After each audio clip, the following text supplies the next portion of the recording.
Ներողություն եմ խնդրում, այս հարցին ըստ էության դուք չպատասխանեցիք, սահմանադրական դատարանը կասեցրել է Ակուրինի գույքի բռնագծման գործով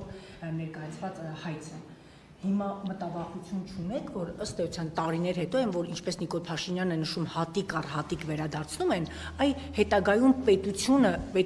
պետությունը հայտնվի վատ վիճակում եւ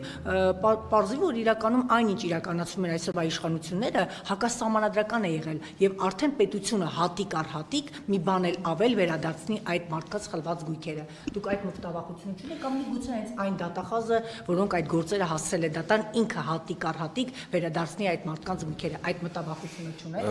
Այդ մտավախությունը չունեմ բնականաբար, որովհետև մենք ունենք օրենք եւ դատախազությունը, այդ թվում ես գործել ենք օրենքով, այսինքն որևէ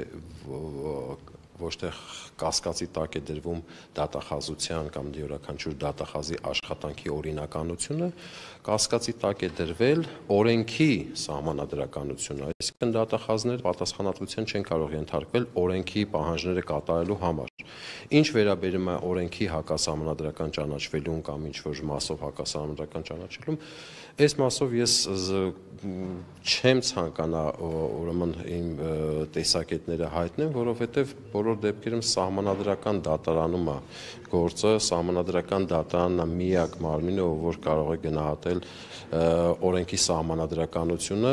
բնականաբար չեն կարող բացառել, որ օրենսդրական որոշակի նորմեր կամ որոշակի նորմերի կիրառման հետ կապված ինչ-որ հարցեր կարող են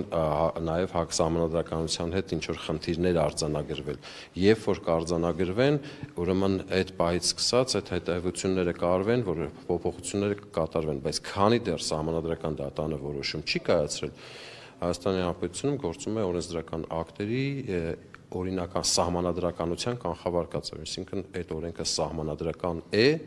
եւ պարտադիր ենթակա է կատարման, քանի դեռ սահմանադրական դատարանը ինչ որ վերապահումներ կամ այլ տեսակետ չի հայտնել։